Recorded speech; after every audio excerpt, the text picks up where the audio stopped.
Kenapa tiap kali mulai pasti harus ketawa-ketawa dulu aja? Kenapa sih tiap kali mulai, tiap kali bikin podcast pasti ketawa-tawa dulu? Kayak kebiasaan. Kayaknya kebiasaan ya. Iya. Oke, balik lagi di jawab-jawab terserah. Iya. Jawab-jawab. Terserah. Nah, gitu dong. Ini kalau dapat narasumber yang sudah mengerti tuh enak gitu loh, langsung Iya. sacet ya kan. Langsung TikTok gitu ya. Langsung tektoknya enak kan. Oke. Balik lagi sama gua Upe. Gue Teja. Nah, pasti pada nanya kan, ini siapa sih? Lu siapa? Nggak tahu. Anak Lu baru siapa? gue kayaknya. Lu siapa? Nemu ya kayaknya. Mungut di jalan tadi, Iya. lewat Sian luntang-lantung ya kan. Dari Ciki. Hari ini kita mau ngobrol apa nih berarti? Ngomong apa ya? Masalah perfilman kayaknya asik ya. Soalnya Iya sih. kemarin gua ada sedikit yaudah pokoknya kita berarti ngomongin masalah perfilman dulu aja kali ya. Karena dari gue pribadi kemarin tuh sempat ngeliat ada serial-serial TV jatuhnya lah ya berarti.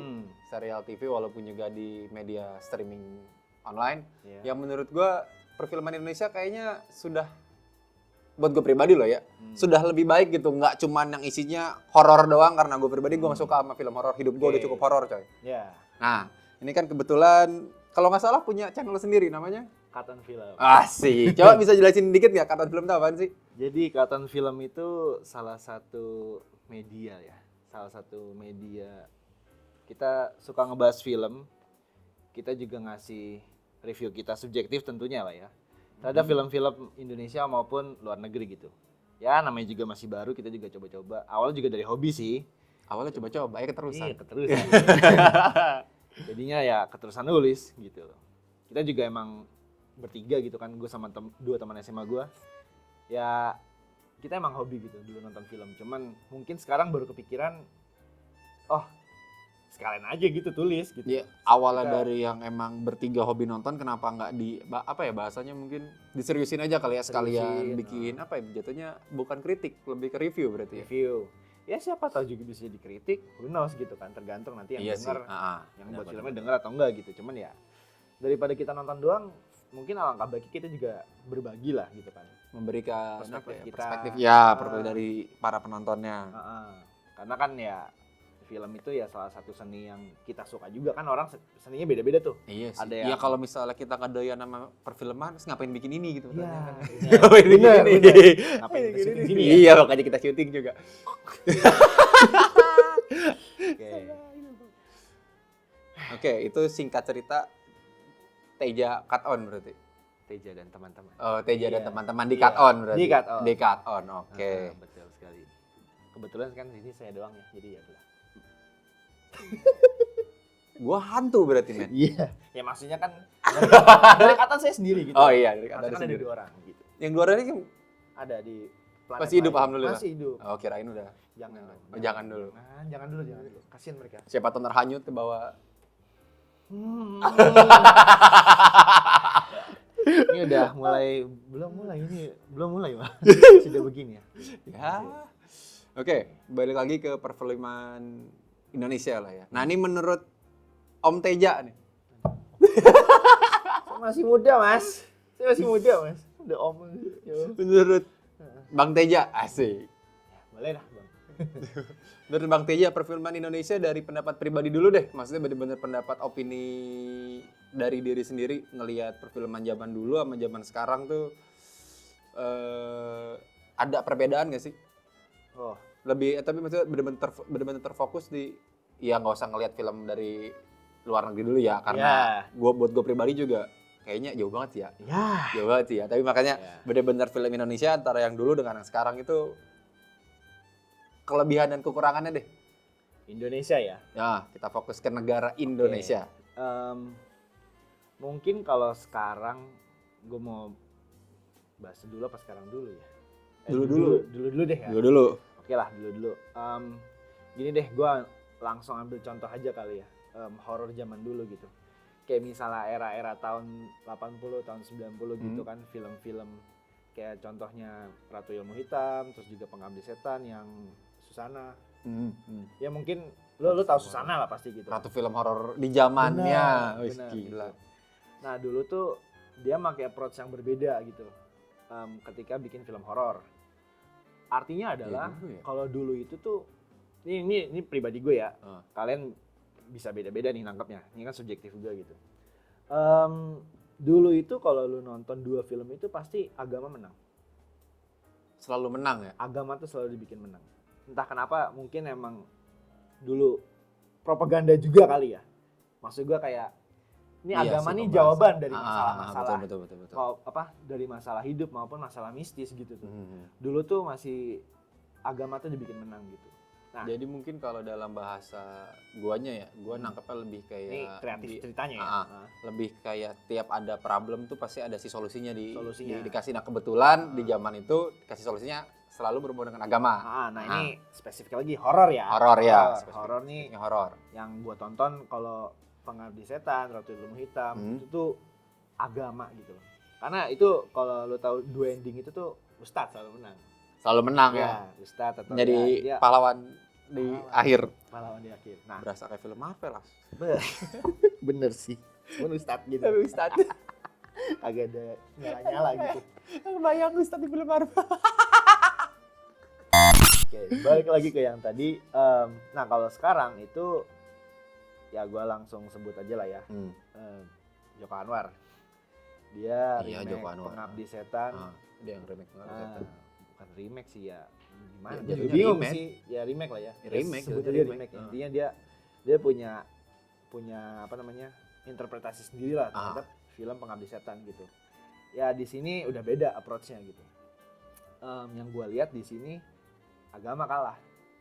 Nah itu, gue dulu kalau buat pas lagi ngomongin film lama, horor lama, zaman gue kecil gue masih suka lah, maksudnya bukannya suka, tahu lah. Sedangkan kalau film horor Indonesia zaman sekarang bener-bener murni nol, gue nggak tahu apa-apa. Jadi makanya gue nanya ke lu karena gue bener-bener apa ya, buat gue pribadi kayak gue nggak dapet sensasinya buat nonton film horor tuh kayak apa yang dicari gitu loh. Oke. Makanya gue nanya ke lu, jadi lebih kayak yang berarti kan perbedaannya malah agamanya yang kalah ini sekarang. Ya, kalau misalnya kita spesifik ya Bicara film spesifik Pengabdi Setan. Pengabdi Setan gitu. Kalau sekarang tuh kalau yang gue lihat gimana ya? Gue nih agak bingung sih sebenarnya bahas horor Indonesia secara keseluruhan atau spesifik Pengabdi Setan. Tapi oke lah, gue coba dulu Pengabdi Setan gitu. Dispesifikin dulu aja Ya, karena kan soalnya pelan-pelan. compare-nya ada kan, maksudnya Ya, bisa benar. compare 1:1 dengan judul yang sama tapi dengan approach berbeda. Bener. Di sini gue nggak bilang kalau apa ya, nyebutnya gimana ya, agama kalah itu tuh bener gitu. Maksud gue gini, ini kan Joko Anwar pakai approach yang berbeda gitu kan. Intinya kalau nunjukin kalau ada setan yang lebih powerful gitu dibanding manusia itu Lebih sendiri. OP. Lebih OP. Lebih OP dari manusia itu sendiri, bahkan dari ustadz gitu. Maksud gue yang ditunjukin itu tuh setannya, kekuatan kalau ada power lebih tinggi gitu. Ada ibarat gimana ya? Ada setannya setan gitu. Si ibu itu. Ya, ini setan. Setannya setan. Ya, ada tingkatannya lah gitu. Di atas setan. Ya, Lu. iblis. Iya. Itu horor yang buat gua di Indonesia yang masih menarik perhatian gua, Pengabdi Setan ini. Karena yang lain, gua nonton KKN Desa Penari, KKN Desa Penari, nyesel tuh 2 jam gua. Iya. Iya. Ngapa deh emang? Nggak tahu. Nah, oh iya, ada apa disclaimer juga, kalau buat nonton gue nggak terlalu suka emang. Tapi kalau misalnya baca kan, kayak contohnya itu tadi Ya. karena mungkin dibahas juga KKN Desa Penari, kan awalnya kan dari thread Twitter kan ya, Dari orang thread cerita. Twitter. Nah, gue kalau baca, gue masih mau.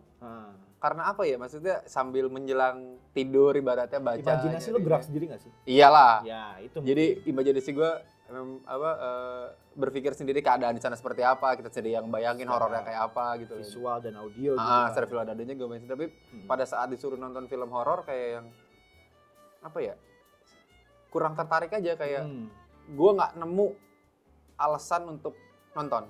Ya. Kalau misalnya film-film lain ya agak geser ke film-film lain, kayak misalnya film ya kita masih bahas di film Indonesia gitu ya, kayak misalnya nonton yang kemarin tuh Petualangan Sherina. Ya. Ada yang kedua. Gue punya daya tarik buat nonton karena itu dulunya di film bioskop pertama zaman kecil yang gue tonton, Petualangan Sherina pertama.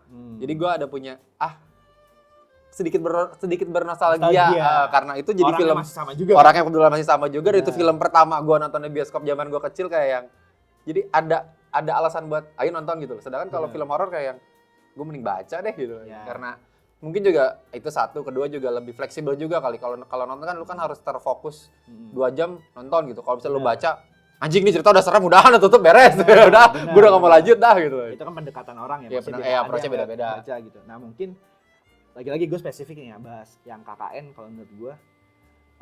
Mungkin visualisasi dari filmnya sendiri itu beda sama yang penonton nih udah punya ketika baca thread-nya.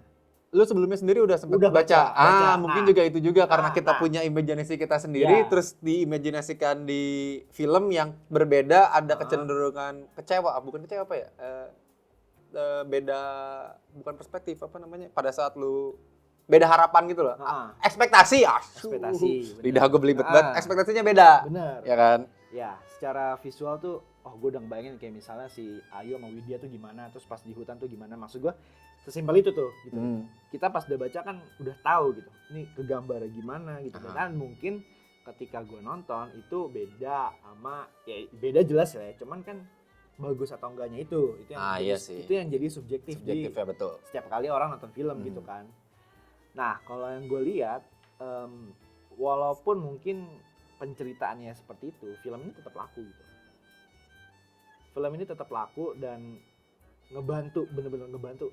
KKN ini bener-bener ngebantu industri film Indonesia saat itu. Karena pertama film ini tuh udah menang viral duluan di Twitter. Gitu loh. Secara tidak langsung filmnya belum dibuat. Iya. Ceritanya udah viral. Iya, ceritanya udah viral, iya sih. Nah, dan mungkin ini bakal jadi kebiasaan ya untuk salah satu rumah produksi. Perasaan banyak. Kalau nggak setelah itu juga ada beberapa cerita Twitter yang juga diangkat jadi film layar lebar kan ya. Ya polanya gitu, yang viral di filmin. Iya, yang viral di filmin, betul. Dan kayaknya sekarang nggak cuma horor. Emang ada lagi? Lorana. Itu apaan tuh? Lo nggak tahu Lorana? Lorana ada yang artis lah pokoknya. Ya udah makanya coba sedikit dielaborate. Dijelaskan. Ya Lorana itu artis, salah satu artis, dan saat itu dia kebetulan gue lupa sih nama pacarnya siapa. Nah dia pacaran, kecelakaan, dia jadi lumpuh. Oh ya gue tahu. Oh itu dinaikin jadi film juga ya? Dinaikin jadi film. Yang kalau nggak salah udah jadi almarhum kan ya? Udah jadi meninggal kan ya? Udah meninggal. Nah itu jadi film. Terus kemarin yang Risma juga. Risma siapa lagi? Yang Risma tuh ini apa sih? Dia nikah. Dia nikah sama cowok. Yang cowoknya selingkuh sama mertuanya. Ya Allah. Bukan Rismanya, tapi si cowoknya. Dia tahu. Lah, cowoknya mamanya. Mamanya. Gue lupa sama cewek. Oh, dia bener. Risma nikah sama cowok. Cowok ini selingkuh sama emaknya Risma. Ibunya Risma, Mae. Iya, itu sempat viral banget kemarin. Dan dijadiin film juga. Wah.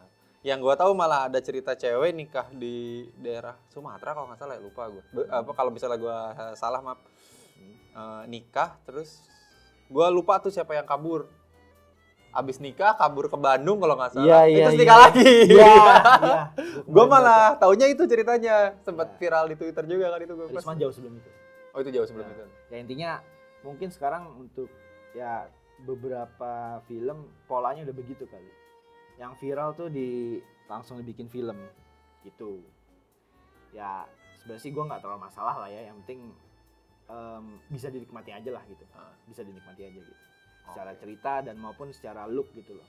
Karena KKN tuh ya walaupun mungkin kita udah tahu ceritanya, tapi secara visual ya itu kan orang beda-beda ya gitu. Tapi selama masih bisa dinikmati ya udah gitu. Nah kan itu berarti buat masalah perfilman Indonesia nih kan ya. Nah, agak geser nih ke dunia yang lebih gede lagi nih. Ya, kita ngomongin masalah perfilman luar. Film luar kita ngomongin genre deh. Yang lu suka tuh seperti apa sih? Yang benar-benar personal, gue demen nonton film jenis ini gitu. Luar ya? Sebut dua boleh nggak sih? Nggak apa-apa. Boleh lah ya. Boleh. Ya pertama drama dan kedua itu science fiction. Ya action terus science fiction gitu. Itu gue demen karena gini. Yang ngebedain dua genre itu ketika dibawa ke Indonesia sama di luar adalah di luar itu duitnya banyak. Pertama. Bener. Ini ngaruh ke semuanya. Betul. Duit itu tuh ngaruh ke semuanya. Budgetingnya secara visual lebih bagus. Betul. Terus juga kayak misalnya untuk ngegaji penulis juga lebih bagus. Jadi output yang dihasilkan juga lebih bagus gitu. Ya di Indonesia gue nggak bilang jelek gitu. Cuman ya beberapa filmmaker, beberapa pembuat film tuh harus struggle dengan limitasi mereka gitu. Ya misalnya oke lah punya duit segini tapi orangnya nggak ada, ataupun juga sebaliknya gitu loh. Jadi untuk beberapa film itu harus dikorbankan. Sebut nih, gua ngambil satu contoh, film 27 Steps of May. Film yang punya cerita yang bagus, substansi yang menurut gue bagus banget, penceritanya juga bagus, matang banget, tapi secara budget kurang apa adanya gitu. Tapi ya di sisi lain untungnya sih gue masih menikmati gitu, karena kalau bisa buat dinikmatin. buat gue pribadi, ya ini mungkin orang beda-beda ya. Cerita tuh nomor 1. Plot itu 2 dan kesekian. Plot visual tuh kesekian. Itu cerita nomor 1 gitu. Kalau buat dulu gua harus keren ya. Tapi kalau orang beda-beda nih, orang kan ada yang kalau visualnya udah burik ya udah susah gitu. Cuman kalau gua cerita dulu karena itu yang gue incer dari film gitu. Nah, di luar negeri itu pasti enggak pasti, sorry. Banyak film yang emang dia mikirin cerita dulu sebelum plot gitu. Jadi inti backstory dari film itu tuh dapat gitu. Ya walaupun mungkin plotnya so-so lah ya. Ada yang berhasil, ada yang enggak gitu. Ada yang bagus, ada yang enggak gitu. Cuman ceritanya ini loh gitu. Iya, tetap aja sih maksudnya film luar juga banyak yang bagus, banyak juga yang kurang banyak sih. juga yang kurang. Iya, Nah, banyak itu juga tuh yang kurang. banyak nyampur. Tapi kalau di sini mungkin beda perbandingannya gitu loh. Mungkin banyak ya yang fokusnya ke pasar, tapi bukan fokus ke storytelling gitu. Tapi ya kalau di film-film ini tuh mungkin lebih banyak fokus yang ke komersilnya gitu. Nah kalau di luar tuh lo mau nyari yang jelek ada, mau nyari yang bagus juga banyak gitu loh. Sama-sama banyak, dia begitu. Kalau dari gua Timbang sih. Timbang. Tapi lebih sukanya science fiction sama drama. Dramanya larinya ke nah, kan drama tuh banyak, ada yang drama percintaan. Nah, Atau mungkin malah jadi drama Korea mungkin. drakor kalau gue sih sebenarnya nggak ini, maksudnya drama kalau yang udah masuk kesukaan gue aja gitu, kayak contoh gimana ya, Marriage Story dah. Salah satu contoh filmnya dah. Marriage Story.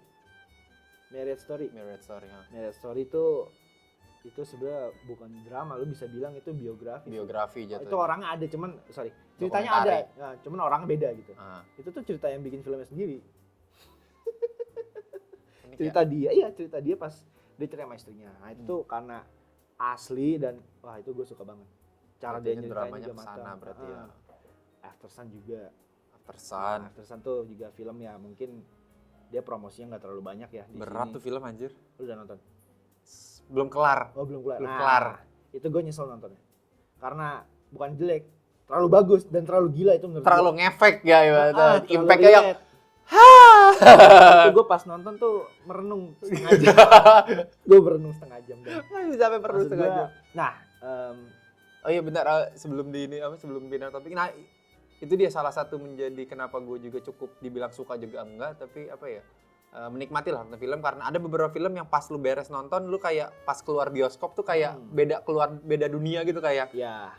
Jadinya mikir dia, oh iya ya bisa begini bisa itu, dan buat gue sendiri makin kesini kayaknya nemuin yang bener-bener bisa bikin lu amazed gitu, bener yang lu keluar dari bioskop tuh ngerasa kayak yang pindah dunia tuh kayaknya udah jarang kali ya. Mungkin terakhir kali gue ngerasain itu film apa ya? Gue sendiri film lebih sukanya ke arah science fiction pertama, terus yang kedua dramanya drama misteri gitu loh, yang bikin lu mikir. Ya. Ini siapa ya? Ini pelakunya siapa kayak ya? misalnya contohnya tuh kemarin yang Haunting in Venice. Ya. Gue suka karena detektif ya. Jadi tipe-tipe yang mikir, tiba-tiba ada plot twist yang unik, tapi plot twistnya masih mungkin disebutnya bukan plot twist juga ya, kayak apa, jadi lu dibikin mikir, lu udah diarahin kemana, tiba-tiba ternyata endingnya geser lagi kemana, terus baru dijelasin ada detail-detail yang missing. Ya bukan missing, sebenarnya detailnya ada, tapi bagaimana cara si orang yang bikin filmnya, si penontonnya nggak dibikin fokus ke sana, dibikin buat persepsinya dimainin, itu yang bikin gue suka bener-bener, wey anjir gitu loh. Ya benar, dan itu hiburan yang sangat bagus tuh kalau misalnya orang datang ke bioskop gitu. Nah itu yang gue juga suka gitu, dan itu di luar banyak film kayak gitu. Nah iya, sayangnya di Indonesia kayaknya mungkin menurut gue kayaknya belum ada ya. Emang ada yang film-film seperti, jujur gue belum nemu loh, maksudnya film-film misteri yang keren gitu. Bener-bener misteri yang orang ya, bukan hantu. Karena kayak contohnya kayak ya gua ambil contoh lagi dari si Haunting in Venice, memang dia awalnya dibawanya sedikit-sedikit mistis ya. Tapi ujung-ujungnya dijelaskan kalau yang mistis itu sebenarnya manipulasi dari si pelaku, dari si tersangka ternyata dimanipulasi biar si detektif itu merasakan kalau ternyata ada banyak gangguan mistisnya, padahal bukan. Oh, oke, ngerti. Nah, jadi bener-bener pure apa ya, bener-bener Indonesia ada, tapi bukan soal kasus. Mas gue gini, Indonesia ada film yang intinya dia mainin persepsi lu. Dia akan membuat lu menebak, oh arahnya ke sini, oh arahnya ke situ. Padahal bukan. ke situ, iya ada Padahal bukan. ke situ gitu. Tapi bukan kasus. Apaan tuh? Pintu Terlarang judul film. Pintu Terlarang, Joko kayaknya boleh tuh nanti. Itu gua cek. harus lu coba tuh. Itu Joko Anwar dulu. Nah, itu lebih fokus ke karakternya. Jadi kayak karakter ini tuh sebenarnya siapa? Dia ngapain? Dia kenapa? Itu yang lu tuh nanti bakal diajak mana-mana gitu. Boleh tuh, menarik. Tapi selain itu ya pasti ada lah ya. Cuman Masih ya ada mungkin lah. secara Mungkin siapa tahu ada yang tahu bisa komen di bawah komentar. ngasih tahu film yang patut kita tonton. Ya garis bawahnya adalah ada film Indo yang mungkin kayak gitu juga, tapi kalau secara kuantitas dibandingin sama luar jauh Beda. secara Iya, kuantitasnya. kebetulan juga film Indo juga banyaknya sedang entah kenapa ya mungkin ya karena marketnya laku di situ dan tidak bisa dipungkiri juga ujung-ujungnya lu bikin film juga nyari duit juga dong. Ya. Karena memang market Indonesianya suka sama film horor, jadi ya untuk saat ini ya masih terlalu banyak film-film horor. Bener, karena ya emang gue lupa sih itu kayak ada yang pernah neliti gitu, gue lupa baca di mana. Emang kita ini Indonesia, menurut penelitian itu intinya kita suka mengkonsumsi horor, even itu real atau enggak. Karena kita cenderung manusia, kita di Indonesia cenderung orang-orang yang apa ya, di bahasa Indonesianya, kalau di bahasa Inggrisnya tuh superstitious gitu loh, percaya dengan hal seperti itu. Superstition, ya mistis. Mistisnya, superstitious orangnya yang percaya, superstitious. Ya, benar. Nah, itu tuh makanya kenapa film horor banyak laku, banget. udah banyak laku pula. Tapi ya lagi-lagi nih subjektif gua. Betul. Tidak semuanya punya storytelling yang ya bagus. Ya bagus, ya beda-beda lah ya. Iya. Ya sesuai yang gua mau lah, sebutnya gitu aja lah ya gitu. Nah, gua harap sih ke depannya baru mau gue tanya ya, ke depan lu harapan lu film Indonesia gimana? Udah dijawab lu aja. Karena itu emang harapan gue juga sih sebenarnya. Iya sih ya. Ya ini gue belak-belakan aja gitu. Nggak apa-apa juga kalau lu mau mikirin lu mau mikirin komersil nggak apa-apa. Maksud gue gini, komersil dalam arti ya lu bikin film untuk ngasihin uang gitu. Itu nggak apa-apa banget gitu. Cuman dari gue pribadi gue juga minta nemuin titik tengah antara lu bikin film untuk bisa ngasilin duit sama lu bisa memberikan cerita yang menarik. Gue kasih contoh satu film yang bisa kayak gitu. Cek Toko Sebelah, film Ernest. Cek Toko Sebelah. Cek Toko Sebelah itu secara film itu sangat mudah dicerna, sangat mudah dimengerti, sangat mudah diproses. Ernest tuh pinter di situ, dia bisa ngambil audiensnya tuh luas banget. Karena itu kan cerita tentang keluarga. Nah, artinya apa? Itu secara komersil bagus. Karena audiensnya banyak banget. Marketnya banyak. Even lu nggak harus jadi orang dewasa untuk yang Cek Toko Sebelah itu nonton, anak kecil pun bisa. Dan menurut gue itu ceritanya juga bisa ke anak-anak 13 tahun ke atas gitu. Tapi di sisi lain, dia punya storytelling yang sangat mateng gitu. Bagus storytelling. Kena banget, dramanya tuh kena banget buat gue pribadi dan ya mungkin buat penonton lain juga. Nah, maksud gue ini titik seimbang ini yang gue harapkan di Indonesia. Salah satu contohnya lah, salah satu contoh yang bisa menemukan equilibrium. Equilibrium. Pengabdi Setan yang pertama. Itu horornya dapet, penontonnya juga banyak. Ya tapi kan ya mungkin nggak semuanya bisa kayak sampai level kayak gitu lah ya. Nggak semuanya bisa sampai level kayak Joko Anwar bisa bikin Pengabdi Setan sebagus itu. Tapi ya maksud gue harap dengan sumber daya yang kalian punya nih untuk para production house di Indonesia gitu, bisa lah dimanfaatin gitu. Bisa lah. Itu karena harapan gue pribadi tuh jangan sampai film tuh semuanya tentang komersil. Betul. Harus ya adalah yang emang tetap lo ada menjual yang harus cerita yang bagus betul. Gitu. Itu harapan gue pribadi ya. Gitu. Karena kalau misalnya mikirin duit mulu, ya bukan apa-apa ya. Kalau ini dari gue pribadi ya, mungkin kalian punya pendapat pribadi juga boleh share di kolom komentar. Orang tuh ke bioskop malah cuma buat hiburan. bukan untuk dengar cerita gitu. Ya ini idealis gue gitu. Iya sih sebenarnya dengan cara nonton juga lu ke bioskop bukan cuma sekedar pengen mencari sebuah hiburan, bisa juga mungkin untuk mengedukasi diri salah satunya. Contoh paling gampangnya kalau buat gue pribadi apa yang gue kerjain nonton film itu kadang-kadang bukan kadang-kadang sih sering kali ngebuat gue buat punya perspektif baru. Nah itu tuh yang mungkin orang-orang dulu tahun 80 atau ke bawah itu pergi ke bioskop tuh untuk itu. Nyari perspektif baru. Nyari perspektif baru. Oke lah dia terhibur dengan filmnya aja tuh mereka udah terhibur dengan filmnya ada. Nah tapi di situ ada cerita yang itu seninya tuh di situ. Di storytellingnya itu. Jadi kan storytellingnya. Ya lu kecil pasti pernah lah diceritain oleh nyokap, bokap, kakek, nenek kayak cerita sangkur yang bla bla. Lu suka kan denger cerita. Betul. Nah, film itu juga kayak gitu buat gua. Dia punya film ini bercerita gitu kan. Nah, maksud gua tolong itu juga dipertahankan. Jangan storytellingnya ya. Balance-nya tuh jangan sampai ketimpang sama lu nyari duit. Betul. Gitu. Itu gua pribadi harapannya begitu. Iya sih. Karena film itu impactful. Iya betul, film itu impactful.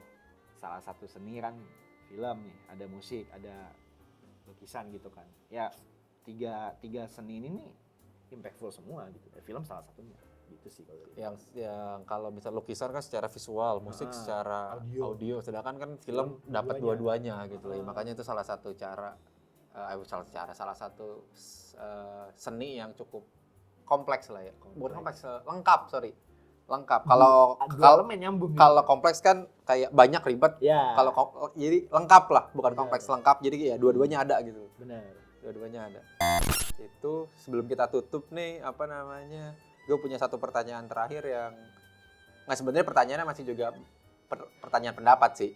Kayak karena gue suka dengan film-film science fiction, tadi juga gue udah bilang. Maksudnya lebih kayak science fiction yang ya kita sebut aja film-filmnya Marvel lah ya. Film-film tentang superhero bla bla bla. Ini kebetulan kemarin Indonesia sempat juga ngeluarin nih film-film tentang film superhero Indonesia lah ibaratnya ya. Di satu sisi gue suka karena itu menceritakan tentang budaya kita lah. Emang hero-hero pahlawan-pahlawan zaman dulu diceritakan lagi dalam bentuk lebih modern dengan visualisasi dengan teknologi zaman sekarang. Kenapa nggak film seperti itu dibikin lebih banyak lagi? Karena jujur gue suka, tapi ujung-ujungnya pada saat lu bikin film, misalnya lu bikin film pertamanya bagus nih, lu dengan modal gede bikin bagus, tapi ternyata peminatnya kurang, jadi pas dibikin lanjutannya malah yang kok ya jadi gini gitu loh. Maksudnya gue sendiri punya harapan lebih ke kita tak kenal maka tak sayang ya kan bahasanya. Kita jauh lebih apal pahlawan Marvel siapa aja dibanding dengan pahlawan bikinan kita sendiri gitu loh.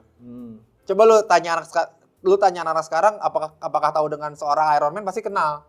Tapi pada saat lu tanya, lu tahu nggak sejarahnya Gatot Kaca kayak apa? Gatot Kaca, Godang, Gundala kan, maksudnya hal-hal seperti itu menurut gue pribadi salah satu cara buat biar anak-anak sekarang juga pada tahu tentang sejarahnya, tahu tentang budaya negaranya sendiri gitu loh. Benar. Kalau gue pribadi gue punya harapan untuk ayolah gitu loh, maksudnya buat film-film yang film-film menarik tentang superhero, karena tidak bisa dipungkiri juga itu menjadi salah satu film yang cukup diminati juga, walaupun ujung-ujungnya kalah sama film horor. Ya. Tapi kan masalahnya kalau nggak dimulai, nggak diterusin, kayaknya sayang deh. Maksudnya buat ngerubah bukan hobi, maksudnya buat ngerubah kesukaan masyarakat dari horor, ya terlepas dari horor apapun. Jadi lu mau nge-shift lu mau shifting behavior tuh pasti butuh waktu, butuh dana gitu loh. Riset. Tolong jangan menyerah. Tolong Wati Aji, jangan menyerah, karena jujur gue suka walaupun memang masih ada banyak kekurangannya, tapi kalau nggak dimulai gimana mau makin bagus. Tolong jangan nyerah, terusin gitu loh. Gue suka. Walaupun ya tetap lah ada sedikit bukan kecewaan ya, kayak bagian sini mungkin bisa dioles lagi, ya mungkin visual efeknya kurang, atau mungkin story-nya terlalu singkat atau terlalu pendek, mungkin ada plot hole, tapi ya itu menjadi sebuah perjalanan bagaimana nanti perfilmannya bakal jadi lebih bagus. Benar. Kalau tiba-tiba lu ngebandingin film action superhero Indonesia sekarang dengan Marvel sekarang jomplang. Jauh. Jelas. Jauh. Lu bandingin pada saat awal-awal Marvel bikin film juga gitu. Bandingin pada saat mereka awal-awal masih di tahun awal tahun 2000-an di mana yang baru mereka bikin bukannya baru ya, maksudnya lebih pada saat mereka memulai MCU-nya lah ibaratnya. Di situ kalau buat gue pribadi pada saat gue ngebandingin masih cukup comparable dari secara visualnya ya comparable, tapi memang masih kalah, tapi maksudnya masih oke buat dibandingin gitu loh. Masih bisa dibanding walaupun ujungnya juga tetap masih kalah ya. Tapi kalau bisa dibandingin sama yang sekarang kayak, weh jauh banget, jauh parah gitu loh, jauh banget. Penentunya satu sih kalau itu. Duit. Iya itu dia, makanya jangan nyerah, tolong jangan nyerah. Gue suka dengan film-film seperti itu. Penentunya tuh duit. Ini nggak cuma berlaku untuk film superhero science fiction yang lu sebut ya. Ini sebenarnya berlaku ke semua jenis film. Penentunya tuh uang gitu. Betul sih. Gue yakin banyak banget filmmaker ataupun penulis gitu. Mereka punya ide yang bagus. Mereka tuh punya cerita yang menarik bagi mereka. Tapi nggak semua dari mereka itu punya uang. Nggak semua untuk dari mewujudkan mereka, apa yang mereka visualisasi di pikiran mereka tuh. Nggak semuanya tuh bisa dan nggak semuanya tuh mau juga mungkin gitu. Betul. Tapi buat yang udah ada sih, gue juga berharap gitu, tolong dipertahanin gitu. Jangan nyerah. Cuman ya balik lagi duit gitu loh penentunya. Iya. Tolong siapa tahu ada yang mau mensponsori untuk film-film Indonesia agar bisa lebih mungkin kalau bahasa gue aja, bahasa kasar gue aja, lebih berkualitas lah, lebih keren lagi gitu. Tolong lah, jangan nyerah karena tapi jujur gue suka. Kalau gue boleh sebut ya, maksudnya satu film yang BCU lah ya, Bumi Cinematic Universe. Bumi Cinematic Universe. Kan ada 2 ya kalau nggak salah ya, yang megang dua apa nih? Yang ada kayak 2 universe berbeda kalau nggak salah. Yang satu BCU, satu lagi tuh yang kata-kata apa sih, Satria apa sih, gue lupa. Itu. Ya, ada dua universe berbeda yang dua-duanya punya kekurangan kelebihan masing-masing, tapi tetap di satu sisi gue suka. Tolong pertahankan. Tolong jangan sampai 2 ini bisa sampai hilang gitu loh. Gundala tuh start yang sangat bagus. Gundala startnya keren, sumpah. Start yang sangat bagus. Maksud gue gini, startnya keren. Lu untuk film pertama memulai suatu universe, maksud gue kan universe kan berarti lu plan panjang gitu kan. Plannya jauh. Nanti bakal ada siapa-siapa gitu, lu bikin kerangka cerita, kreatifnya tuh maksud gue tuh udah bagus banget. Nah, itu Gundala start yang sangat bagus. Startnya keren emang. Untuk film pertama ya? Iya. Film pertama tuh bagus banget gitu. Nah, terus kedua Sriasi. Sriasi tuh jujur buat gue ya kurang kan. Kenapa? Kurang. Nah, gini. Ini buat gue pribadi ya. Sriasi itu punya cerita yang menarik. Tapi mungkin delivery-nya kurang. Itu. Atau malah buruk. Ya, itu orang beda-beda ya. Itu orang beda-beda. Nah, tapi yang gue bisa bilang adalah Sriasi itu punya dia punya karakter dan itu backstory-nya sangat bagus. Backstory-nya ya. Tapi bukan filmnya nih. Si Sriasinya doang gitu. Tapi mungkin delivery-nya itu dan eksekusinya itu. Nah ya, balik lagi yang tadi juga yang gue omongin juga masih banyak kekurangannya, masih banyak kekurangan sana sini yang memang bisa diperbaiki lagi, dan jangan nyerah. Yang ketiga gue belum nonton. Jalan. Emang udah keluar lagi? Ada. Setelah Sriasi apa lagi? Go and the Sparklings. Oh iya deh, bener Virgo. Saya belum. Itu udah ada di Disney Hotstar, nanti saya mau coba tonton. Kita support lah ya. Iya, kita coba lihat nanti. Bisa lah dilihat itu ke depannya nanti gimana nih Bumi Cinematic Universe. Ya mudah-mudahan jangan nyerah tengah jalan deh. Ya karena gini, ketika orang Indonesia udah suka Marvel, suka DC, dia ngeliat Gundala suka juga gitu. Pasti, yakin banget gue. Iya. Ya, kemungkinan besar lah. Kemungkinan besar maksudnya pasti, cuman jauh lebih gampang untuk dengan di genre yang sama, yang similar lah ya. Untuk mengundang orang nonton lagi lebih gampang daripada harus bikin genre baru, ya nggak sih? Benar. Buat ya orang yang suka superhero ada kemungkinannya untuk punya kemungkinan lebih untuk nonton film superhero buatan lokal ya. Interestnya tuh ada. Interestnya ada. Maksud gue, setidaknya untuk nyoba lah. Gitu. Karena maksud gue gini, dia udah kebayang nih penggambaran superhero tuh di film luar gimana. Ketika Indonesia bikin, gue pribadi tuh seneng. Iya. Ini gimana ya kalau Indonesia bikin gitu kan? Gimana ya? Gitu. Nah, tuh semoga lah dipertahankan. Semoga lah ya. Emang masih banyak PR-nya tapi banyak. Tapi kalau nggak dimulai gimana mau kelar gitu. Betul. Gimana mau improve gitu. Gimana mau improve. Kita kan sebagai penonton ya bisanya komentar mungkin dan memberi masukan. Sisanya balik kepada filmmaker. Oke. Cukup udah sampai di sini aja podcast tentang perfilman bersama siapa tadi? Teja. Dari Katon Film. Katon Film. Oke. Gua Upe. Gua Teja.